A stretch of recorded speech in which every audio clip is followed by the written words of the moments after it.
ये कोरोना नाम की जो भयानक बीमारी बता रहे हैं, ये कुदरती कोराम है। कुदरत नाराज हो गई, उसका ये जजमेंट सजा दे रही है, जिसको ये नहीं समझ पा रहे। लेकिन जो संत महापुरुषों ने कहा वो अमिट है, उनकी छाप अमिट है। कब कहा था, आज वो सब सामने। अगर 5 जिम्मेदार व्यक्ति मिल जाते तो सतयुग आ जाता। इसी तरह पर 5 भी जिम्मेदार नहीं है, तो कि यहाँ कोई मास्क लगाता या तो कोई बीमारी नहीं। इससे बड़ा चैलेंज और क्या, कोई बीमारी नहीं आ। अब ऐसा राजा एक आया कि जिसने यानी लाइसेंस बनानी शुरू कर दी, लाइसेंस दे दी, सरेआम काटो, सड़क पर काटो, मकान काटो, घर में काटो, कहीं काटो। तो इस राजा का क्या होगा, किस नरक में जाएगा, इसको ये भी खबर नहीं है। कम से कम विचार करना चाहिए था। कम से कम राजा को तो समझना चाहिए कि हमारी प्रजा अगर परेशानी, दुख, मुसीबत, आपत्ति में चली जाएगी तो महापुरुषों ने बताया वो राजा नरक में जाएगा।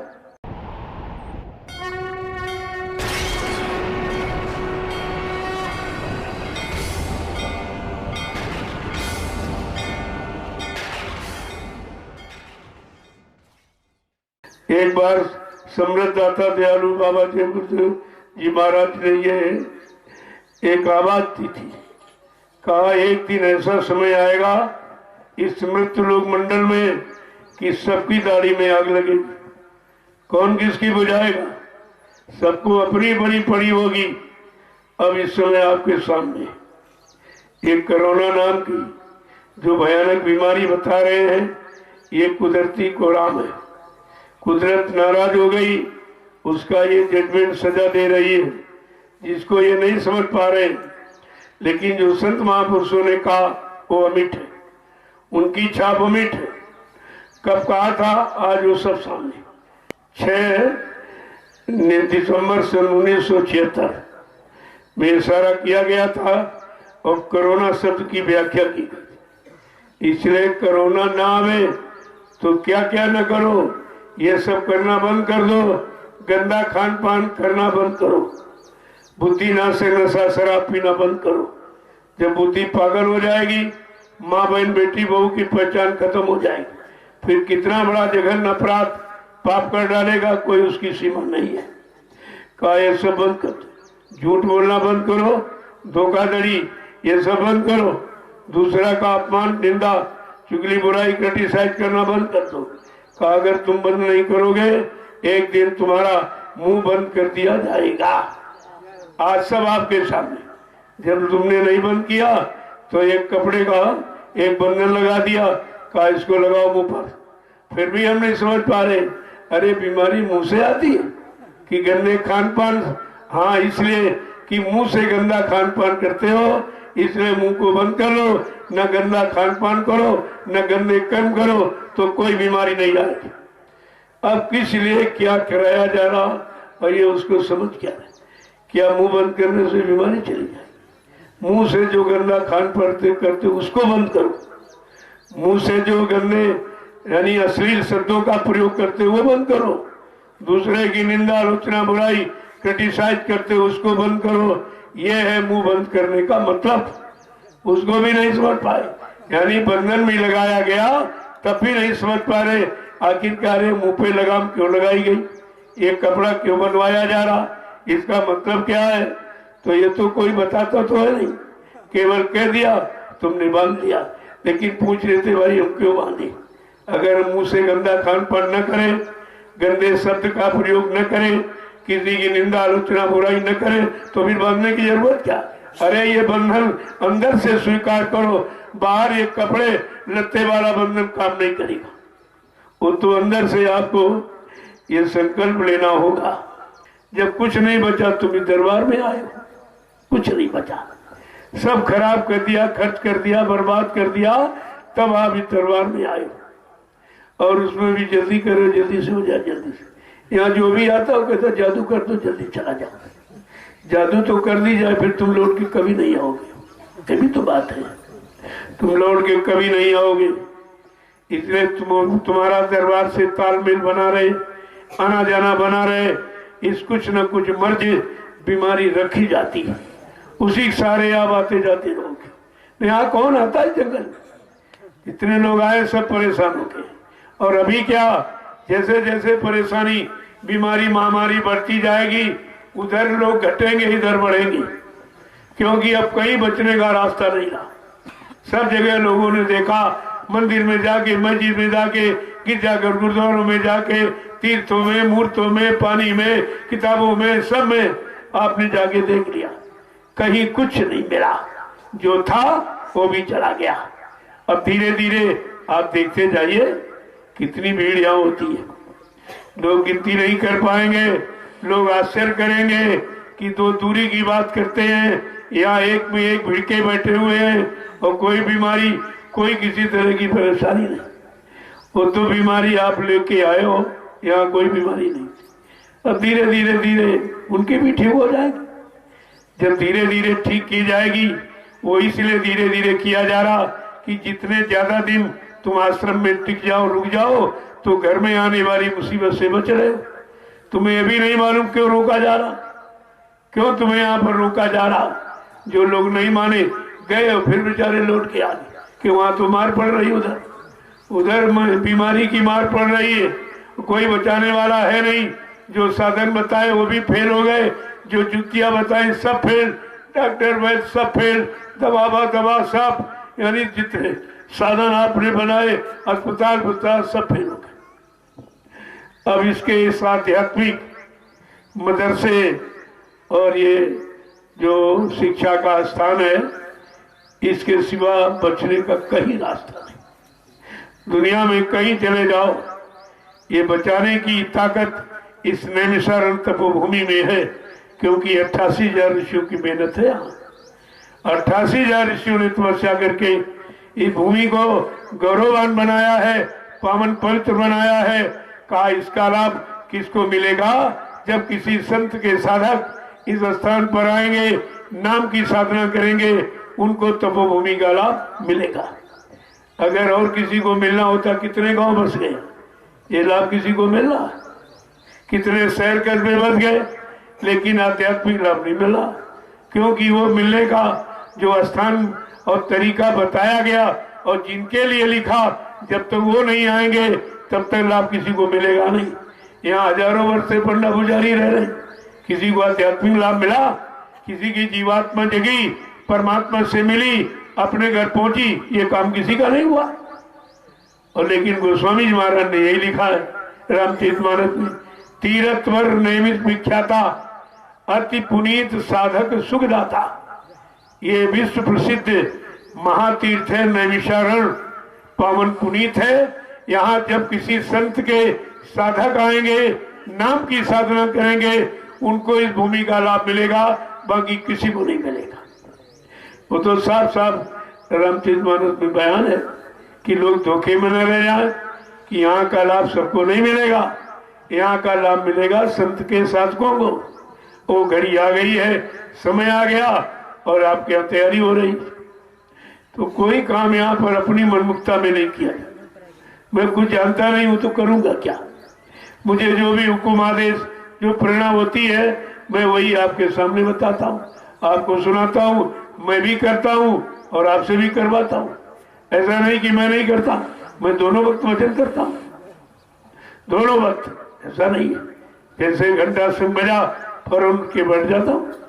ऐसा नहीं है कि हम दूसरे को बताए कुछ न करें। पर उपदेश कुशल बहु तेरे, जे आचरित नर न घनेरे, ये कामयाब नहीं होता। दूसरे को उपदेश करना और तुम उनसे खाली रहना, तो फिर मतलब क्या निकला? इसलिए ऐसा नहीं, जो बताया जा रहा उसे किया जा रहा। जो करेगा नहीं और करके कुछ प्राप्त नहीं करेगा, वो बताएगा क्या? और बताएगा तो सब झूठा होगा वो। इसीलिए सबकी जमानत बंद हो गई, ना कोई नेता बोलेगा, ना कोई महात्मा, सब चुप हो गए। क्योंकि जो जो इन्होंने कहा वो सब झूठा निकला, सब झूठ सिद्ध हो गया। अब इनकी झूठ सिद्ध होगी, अब संतों की सत्य सिद्ध होने वाली है। कोई है संत राज भारत माँ, अब बचाए बची है ना, बाबा जय गुरुदेव की वाणी तब दिखाई पड़ी है ना। जब तक संत राज नहीं होगा, सच्चिदानंद किसी को नहीं मिलेगा, सच्चाई नहीं आएगी। और सबको न्याय सुरक्षा रोजी रोटी नहीं मिलेगी जब तक संतों का राज नहीं। इस तरह पर ये भी समय राज करने का। सब पर राम तपस्वी राजा। राम ने जब तपस्या की 14 वर्ष जंगल में, तपस्वी महात्मा जब हो गए तब उनसे ये धर्म का काम हुआ था, ऐसे नहीं हुआ था। ऐसे झूठ बोलने वालों से धर्म की स्थापना हो जाए। स्वार्थी लोभी लालचियों से निरंतर हिंसाएं हत्याएं करवाने वालों से क्या धर्म की व्यवस्था या कोई पारिवारिक सामाजिक व्यवहारिक जीवन आपका सकुशल शांति में हो जाएगा? तो विचार करना चाहिए था आपको, लेकिन यहाँ कोई विचार नहीं, सब भागे दौड़े चले जा रहे हैं। कहा कि जब तक भारत की जनता नहीं जगेगी कुछ नहीं होगा। ये भारत की जनता जब सो गई तो 350 वर्ष मुसलमानों ने राज किया इस पर। 350 वर्ष मुसलमानों का राज रहा और 250 वर्ष अंग्रेजों का राज रहा। एक मुट्ठी भर अंग्रेज 250 वर्ष राज कर गए। ये अनजान यानी जागरूक नहीं, जानकारी नहीं, इस अबोध अज्ञानी जनता पर राज करके। और ये 70 साल वालों में 70 कर्म तुम्हारी कर दी। वो तो 350 वर्ष राज करके मुसलमान एक गैर धर्म का राज कर जाए, इसका मतलब उसने तुम्हारे धर्म को बिगाड़ा नहीं, तुम्हारी मानवता इंसानियत को खत्म किया नहीं, माँ बहन बेटी की फर्क पहचान हटाई नहीं, न्याय सुरक्षा रोजी रोटी सबको दी, तब तो वो 350 वर्ष राज कर पाया। और ये 70 साल की आजादी को बर्बाद कर दिया। कुछ नहीं दे पाए, लेने के सिवा कुछ देना जाना नहीं। चंदा नोट दो, वोट दो, महंगाई दो, यानी टैक्स दो, ये लेने के सिवा इन्होंने कुछ देना सीखा है? याद आपको कुछ दिया है? इतना तो समझदारी आपको रखनी चाहिए। एक देश में एक सूखा पड़ गया, बहुत सूखा विशाल। अब प्रजा तड़पाने लगी बेचारी। सूखा पड़ गया, अन्न की कमी हो गई और पानी नहीं बरसा तो पशु पक्षी मरने लगे, पेड़ पौधे सब सूखने लगे, यानी प्रकृति भी नष्ट होने लगी। तो जब तक वो राजा बैठा तो ठीक था। राजा खत्म हुआ, उसके बेटे को जबरदस्ती बैठा दिया, तुम बैठो तुम बैठो। अब वो सूखा पड़ गया, इतना सूखा पड़ गया कि प्रजा त्राहिमाम करने लगी। तो मंत्री ने राजा से कहा कि राजन, जिसके राज में प्रजा दुखी होती है वो राजा नरक में जाता। मंत्री ने सलाह दिया कि जा सुराज प्री प्रजा दुखारी, सो न पवस नरक अधिकारी। जिसके राज में प्रजा दुख पाएगी, दुखी रहेगी, वो राजा नरक में जाएगा। तो राजा घबरा गया कि मंत्री जी कोई उपाय बताइए भाई। कहा जल्दी करो, किसी ब्राह्मण की तलाश करो और भगवान नाम का जाप कराओ, भगवान नाम का जाप कराइए। और मंत्री बेचारा बता तो दिया उसने, लेकिन उसको भी पहचाने कि ब्राह्मण कौन है।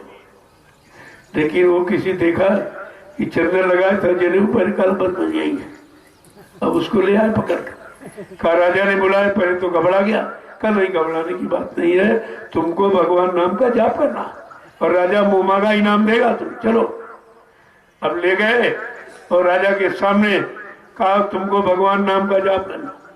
और बेचारा सोच रहा कि भगवान तो यहाँ बहुत है और हमने किसी को देखा नहीं, और देखा नहीं, किसी से काम भी नहीं करवाया, तो पता नहीं उस नाम को कहे उससे काम ना हो तो राजा हमको तोड़तन कर देगा, ये तो फांसी चढ़ा देगा हमको। अब वो घबरा गया। उसी घबराने में वो बेचारा क्या कह रहा, क्या जाप करूं क्या न करूं, क्या जाप करूं क्या न करूं। अब अंदर बेचारा ये सोच रहा, ये 2 महीने चला जाप, भगवान नाम का जाप होता कुछ भला भी हो जाता। वो तो शंका में ये कह रहा। तो जब 3 महीने हो गए, राजा ने कहा कि मंत्री जी 3 महीने से ब्राह्मण जाप कर रहा, कोई सुधार नहीं हो रहा। कहा ऐसा करो, जल्दी करो, दूसरा बैठा। तो दूसरा ले आए, उससे कहा चलो तुमको राजा ने बुलाया है, भगवान नाम का जाप करना। एक ब्राह्मण कर रहा है, तो उसने कहा चलो भाई देखिए वो क्या कर रहा है।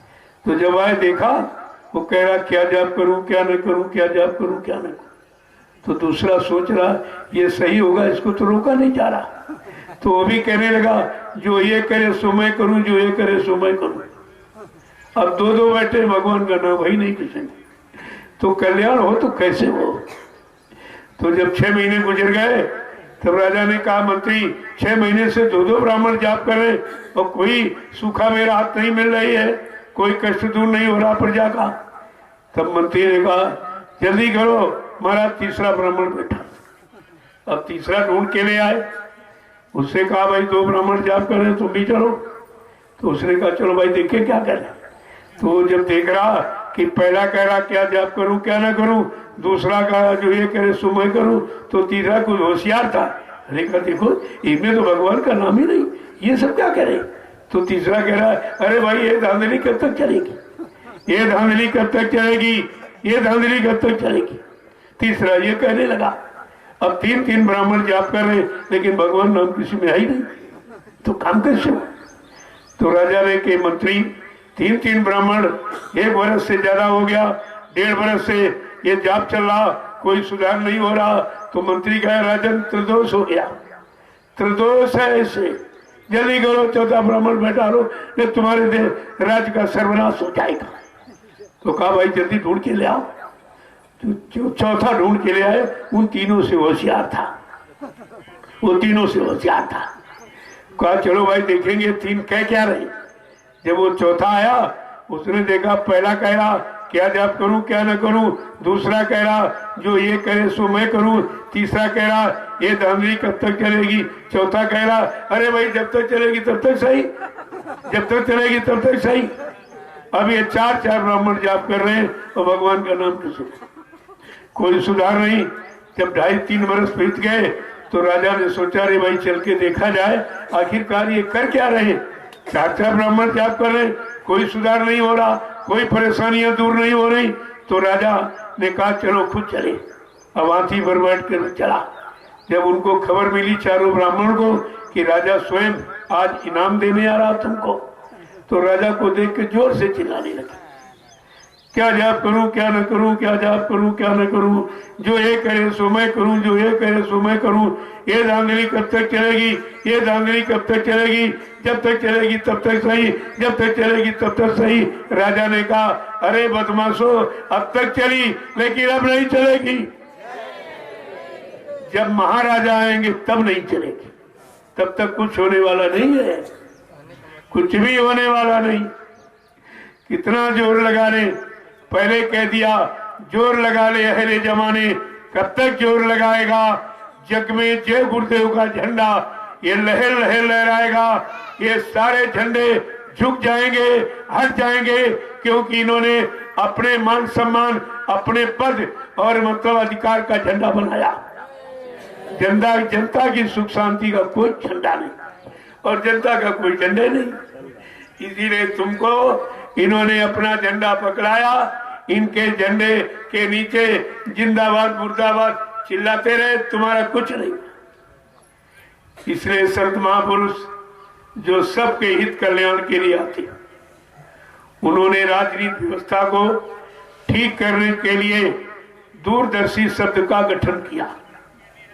दूरदर्शी 24 मार्च सन 1980 को अहमदाबाद में दूरदर्शी को जन्म दिया और उसका राष्ट्रीय अधिवेशन हरियाणा प्रांत के करनाल जिले में कालीदास रंगशाला पार्क में 7-8-9 फरवरी को संपन्न किया और कहा, मैंने दूरदर्शी को आशीर्वाद दे दिया, ये फले फूलेगी, जब सबका काम रुक जाएगा बंद हो जाएगा, सब हार जाएंगे, विवश लाचार मजदूर हो जाएंगे, तब ये काम करेगी दूरदर्शी, तभी करेगी। और तुम लोग ऐसा करो, ये दूरदर्शी का महाप्रसाद हिंदुस्तान के जितने कार्यालयों के अधिकारी कर्मचारी सबके पास पहुंचा दो।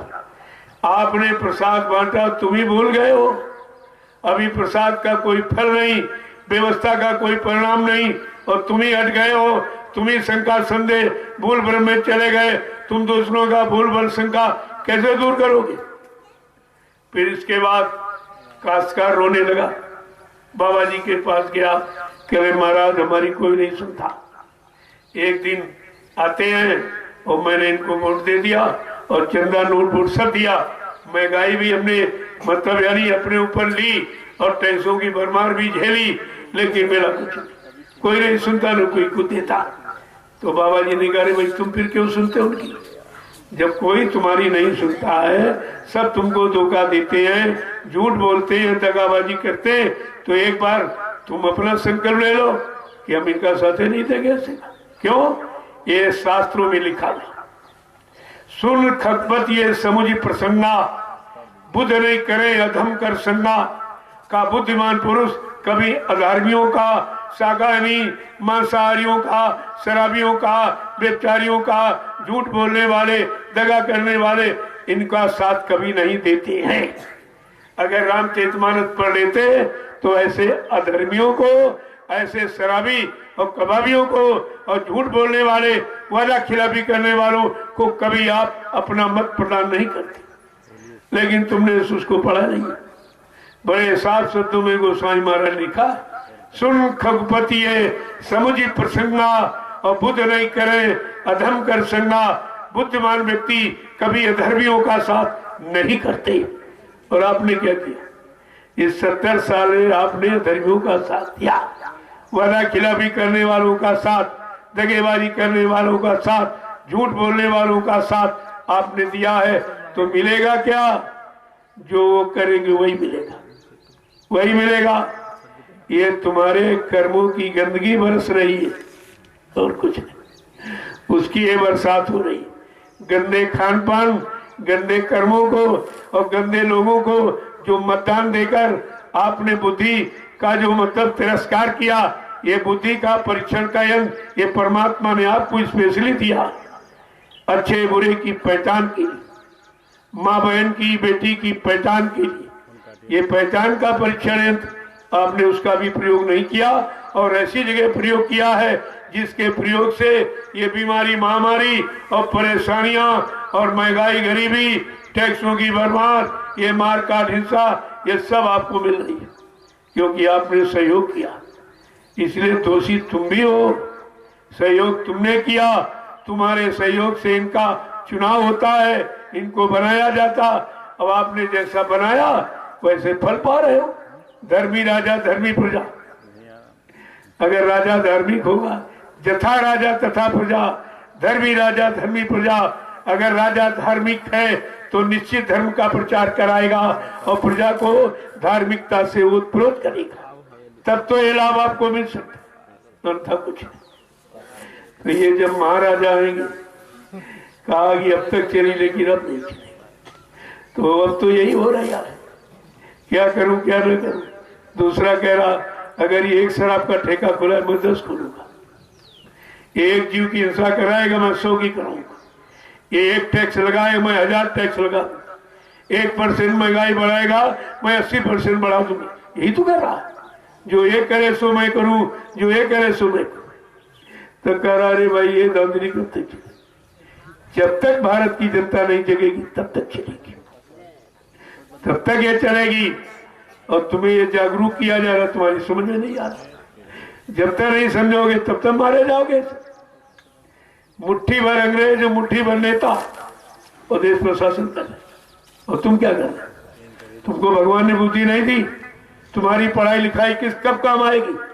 जो तुम्हारे काम, तुम्हारी सुख शांति पाने के काम नहीं आ रही तो इसकी पढ़ाई का काम कहाँ करोगे? इतनी भी समझ आप में नहीं है। तो इसलिए विचार करो। महात्मा हमेशा संकेत, इशारा सबके लिए करते, वो निंदा, आलोचना, बुराई नहीं करते। वो सत्य का आधार सबको पकड़ाते हैं ताकि सत्य जब मिल जाए तो ये झूठ छल कपट अपने आप खत्म हो जाए। वो तो ये प्रयास करते, वो तो सबके लिए आते। उनका किसी एक जाति, एक मजहब, धर्म, एक व्यक्ति विशेष से उनका कोई संबंध नहीं होता। वो तो इसीलिए उनका नाम समदर्शी, समदर्शी, सर्वदेशी, एक देश के लिए नहीं, एक राष्ट्र मुल्क के नहीं, सारे विश्व के लिए आते। इसीलिए आपको पहले इशारा किया गया था, अब विश्व को सुख शांति जय गुरुदेव नाम से मिलेगी, किसी नाम से नहीं मिलेगी। और सच्ची सुख शांति बाबा जी के द्वारा मिलेगी। और तुमने प्रचार कर दिया कि बाबा जी मर गए, तो बताओ विश्व को सच्ची सुख शांति कौन देगा? ये भी तो प्रश्न आके खड़ा हो जाएगा। आखिरकार जो लोग कह रहे हैं कि बाबा जी चले गए, तो उनसे कहो अगर तुमको अधिकार दे गए तो विश्व को सुख शांति देने का ये अधिकार किसको दे गए? कलजू भगाने का, सज्जू लाने का ये अधिकार किसको दे गए? न्याय सुरक्षा रोजी रोटी ये सबको दिलाने का ये अधिकार किसको दे गए? केवल अपने मतलब की बात करते हो कि हमको वसीयत कर गए, हमको नाम पावर दे गए, लेकिन काम करने का अधिकार किसको दे गए? ये तो विचारणीय विषय है। जब तक इस पर नहीं खड़े हो गए तब तक तुम्हारी समझ में कुछ नहीं है। जय गुरुदेव, जय गुरुदेव, जय गुरुदेव, जय गुरुदेव नाम किसका, जय गुरुदेव नाम किसका, प्रभु का प्यारा नाम। जरा खड़े तो हो जाइए। देखो पीछे वाले भी नहीं खड़े पाए, कितनी सुस्ती आप में। जब तुम खड़े नहीं हो पा रहे तो चलोगे कब? चलोगे नहीं तो पहुंचोगे कब? पहुंचोगे नहीं तो सच्ची सुख शांति का अनुभव कहां करेंगे? यह सब विचारणीय विषय है। जब तक ये विचार, ये गंभीरता नहीं आएगी तब तक कुछ, उस श्रृंखलता में तो कि समझ में आपको आ ही नहीं सकता कुछ। जय गुरुदेव, जय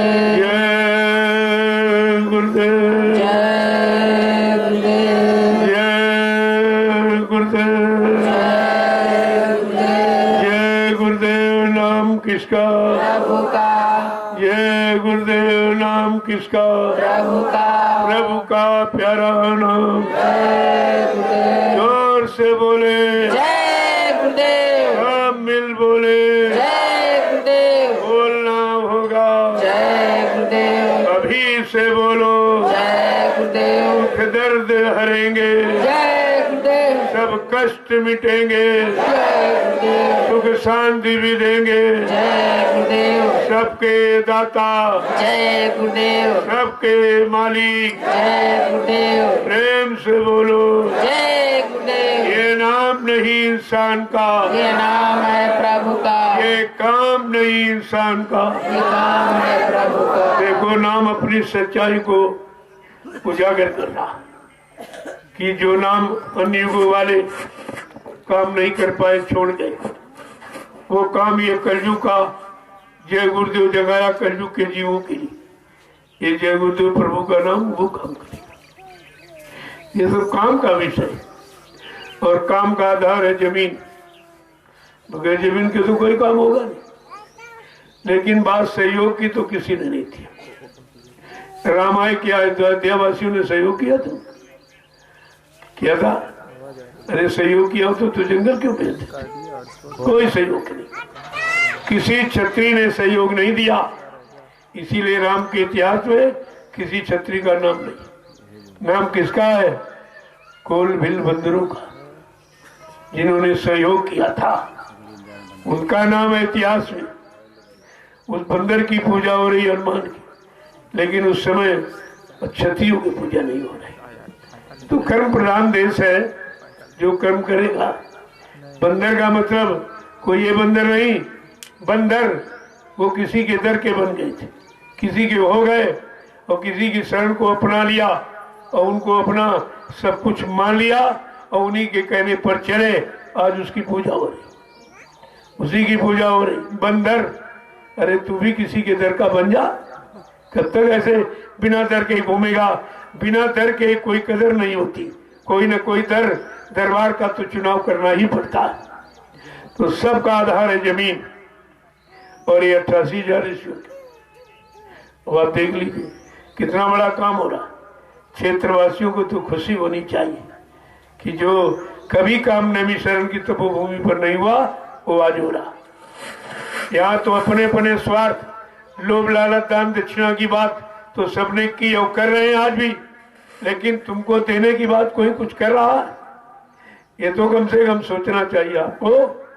अब लेने का समय आ गया, तुम कब तक देते ही रहोगे? कब लोगे? किससे लोगे? कौन देगा? तो ये बात तो समझनी चाहिए। नहीं समझोगे, ऐसे परेशान होते रहोगे, रोते रहोगे, ना कोई आवाज सुनेगा, ना कोई आंसू पूछेगा, ये काम आपका कोई नहीं करेगा। जय गुरुदेव। देखो चिराग के नीचे अंधेरा होता ऐसे चित। जब मथुरा में उद्भियावन जंगल को साफ किया, वो तो बहुत जंगल था, बताओ नहीं, और मधुबन को साफ किया गया। क्यों? जब चिरौली से कृष्णानगर में आया गया, वहां जगह कम पड़ गई, कहा चलो भाई वो अपनी बहुत पुरानी जगह खरीदी हुई पड़ी, ये किसी को मालूम नहीं था, ये बहुत पुरानी दादा गुरु ने इसको खरीदा था, खरीद लिया था, और ये पूरा मधुबन खरीदा गया। सब जंगल था, इतनी पुरानी बात हो गई, तमाम गांव बस गए, लोगों ने जमीन तोड़ के अपना खेत बना लिया। अब उन्हें पता ही नहीं था। अब कहते नहीं हमारा गांव है, हमारा यहाँ घर है, हमारी ये जमीन है। लेकिन महापुरुष ने क्या किया? कहा अच्छा ठीक ठीक ठीक ठीक है, तुम्हारी जमीन, तो ऐसा करो जमीन का पैसा ले। अपनी जमीन का पैसा देके खरीदी गई। देखिए आप, और 1 गुना 10 गुना दिया। कोई लेता नहीं था, कुछ होता नहीं था। जैसे यहाँ नहीं कुछ हो रहा है, ऐसे वहां भी कुछ नहीं, एकदम बिल्कुल। पानी वहां था नहीं, पानी था तो 350, 400, 500 फुट नीचे, वो भी पानी खारा पानी, फसल नहीं हो सकती थी उससे। पहले तो पानी बदला गया, ये कौन बदल सकता? पृथ्वी के धरातल को कोई बदल सकता? तो देखा आपने आश्रम में जो ट्यूबवेल था उसका पानी मीठा था और कहीं नहीं। पूरी 84 कोस की परिक्रमा आज भी की जाती है। 84 कट जाए इसके लिए ये सब घूमने फिरने को 84 कहते हैं। इन बेचारों को ये भी नहीं मालूम कि 84 कोस का मतलब क्या, और कितने दिनों से हमारी जीवात्मा इस 4 खान 84 लाख नरकों की योनियों का भ्रमण कर रही, और आज भी वो वही भ्रमण बनाए बैठे, क्योंकि निकलने की युक्ति कोई बताता नहीं। जब निकालने वाला वहां आया तो किसी ने पहचाना नहीं, मथुरा में किसी ने नहीं। कहते जंगली बाबा आ गए, जंगली बाबा आ गए, जंगली बाबा। यही करते करते और बाहर के लोग जा जाके लाभ उठाने लगे और वो रह गए, क्योंकि वो निंदा आलोचना बुराई के शिकार रहते, उनको सच्चाई अच्छाई दिखाई नहीं दे रही। अरे भाई, जो भी इस जमीन पर किया जाएगा वो यही के लोग तो लाभ उठाएंगे। जमीन कोई उठा के थोड़ी ले जाएगा, क्या मैं ले जाऊंगी या तुम ले जाओगे? जमीन पर जो काम होगा वो सबके लाभ का होगा। इसमें जो सहयोग कर दो तो तुम्हारा भी लाभ हो जाए, लेकिन तुम करोगे नहीं। क्यों? तुम्हारे अधिकार में नहीं है। ये भी करना सबके संस्कार, सबके अधिकार में नहीं होता। कोई कोई बिरला कर्मी धर्मी संस्कारी जीव इसे समझ पाता है। अब ये दूर दूर के आके समझ रहे हैं और पास वाले विरोध कर रहे हैं। देखिए तो पहले तो ये हमेशा होता आया, सच्चे अच्छे काम में कभी भी पड़ोसियों ने सहयोग नहीं किया। ये हमारा इतिहास है। राम का सहयोग अयोध्यावासियों ने नहीं किया, कृष्ण का सहयोग मथुरावासियों ने नहीं किया। वहां तो विद्रोह किया गया, उनको मार डालने का प्रयास किया गया, भगाने का प्रयास किया गया, लेकिन जाको राखे साइया, मार सके नहीं कोई, बाल न बांका कर सके, चाहे जग भैरी हो। हाँ, सारा संसार अगर दुश्मन हो जाए, लेकिन जिसको मारी रखा उस पर कोई आँच नहीं आती, वो अपना काम करके ही जाती। अब की बार तो ऐसा मानी, वो तो काल शक्तियां थी, उन्होंने चैलेंज किया, परेशानी उठाई, लेकिन काम करके गए, धोखा नहीं दिया। अरे तो समृद्ध मालिक भूमंडल पर आया है, क्या वो बिना काम किए चला जाएगा? फिर इतिहास कौन सा बनेगा? क्या लिखा जाएगा? कलयुग का इतिहास क्या बनेगा? जो तुम कर रहे हो या क्षेत्र के लोग जो कह रहे हैं, यही इतिहास बन रहा कि किसी ने साथ नहीं दिया, सबने परेशान किया। अंत में वो ऐसे परेशान हो गए कि 4 खान नरकों की योनियों में कितने जन्मों के लिए चले गए, कोई लाभ नहीं ले पाए, जबकि लाभ यहाँ बट रहा। यहाँ तो कुछ लिया ही नहीं जा रहा, सब तरफ से दिया जा रहा। लोग जमीन दान देते थे कि हमारी जमीन पर कोई अच्छा काम हो जाए, उसका पुण्य हमको मिल जाएगा, जमीन तो यही पड़ी जाएगी, लेकिन जमीन का लाभ हमारे साथ चला जाएगा। तो लोग भूमि दान करते थे। यहाँ तो खरीदी जा रही, फिर भी कितनी अड़चने देखी आप। इसको कहते हैं अधर्मी, ये असुर हैं, इनकी समझ में नहीं आएगा, कुछ आ जाएगा तो इनका कल्याण नहीं हो जाएगा। लेकिन काम करने वाला कभी घबराता नहीं, कभी भी नहीं घबराता। उसको मालूम है कि काम किस तरह से होगा। अब तो आवाज उठ गई, प्रकृति ने चार्ज ले लिया, कौन रहेगा कौन रहेगा, कौन बचेगा कौन चला जाएगा, अभी यही नहीं मालूम है। तो ये सब तुम क्यों करते हो? एक सच्चे अच्छे काम में सहयोग कर लो, पता नहीं कब जीवन चला जाए। मौत तो इंतजार कर ही रही, अब तो प्रकृति और जल्दबाजी में जुट गई। ऐसी बीमारी दे दो जल्दी मर जाए, अकाल मौत पे चला जाए, भूत प्रेत बनकर ये रोए चिल्लाए कष्ट उठाए, इसकी समझ में आ जाएगा कि गलत कर्म का, गलत सहयोग का फल क्या होता, ये सब समझ में आ जाएगा। जय गुरुदेव, जय गुरुदेव, जय गुरुदेव। नाम किसका? प्रभु का, जय गुरुदेव। नाम किसका? प्रभु का, प्रभु का प्यारा नाम। अगर 5 जिम्मेदार व्यक्ति मिल जाते तो सतयुग आ जाता। इसी तरह पर 5 भी जिम्मेदार नहीं है। जिम्मेदारी तुम किसी बात की समझते कहाँ?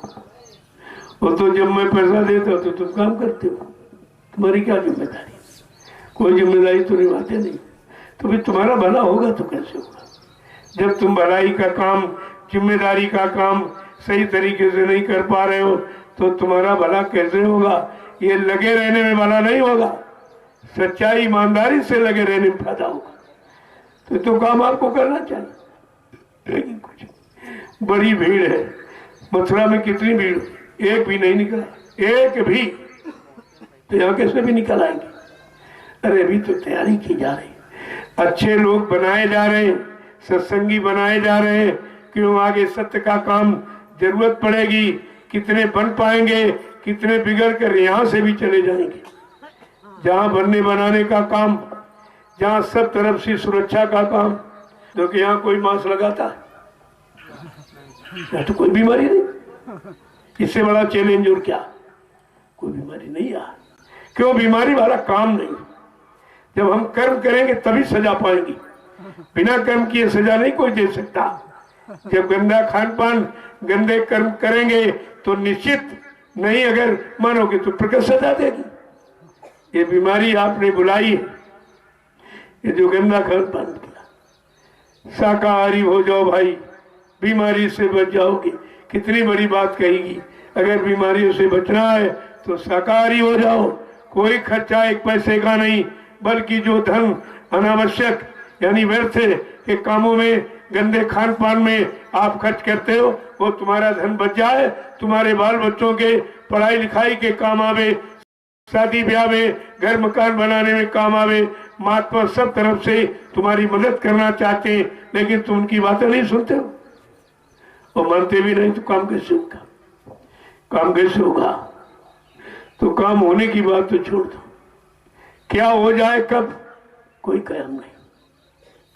कितने परेशानियां दुख पड़ेंगे कोई अंदाज नहीं लगा सकता, क्योंकि सारा काम तो परेशानी को बुलाने का हो रहा, बीमारियों को निमंत्रण दिया जा रहा, तो फिर ये जाएगी कैसे? निमंत्रण देने वाले का सम्मान किया जाता। जब बीमारियों का सम्मान किया जाएगा तो वो कभी नहीं जाएंगी, वो तो अपना स्थान बना लेगी। तो कारण तो ये है, इस कारण का कोई समझ नहीं रहा। जब तक कारण नहीं तब तक निवारण नहीं।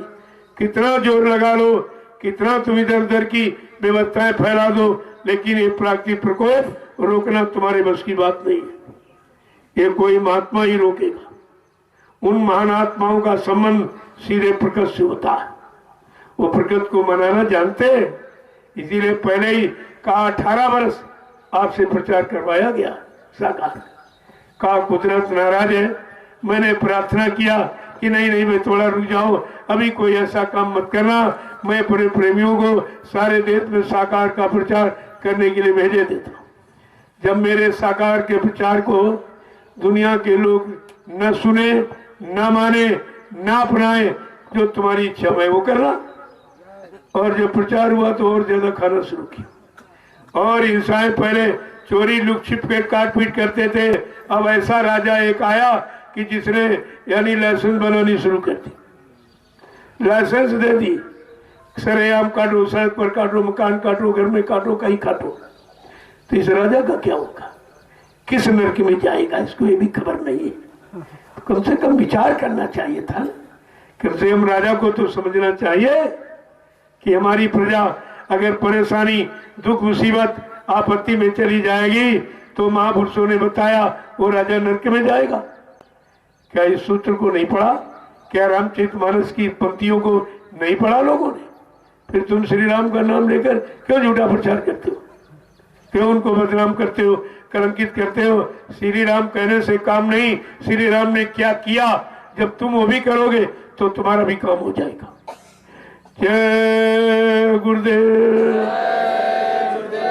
जय गुरुदेव, जय गुरुदेव। नाम किसका? जय गुरुदेव। नाम किसका? प्रभु का प्यारा नाम।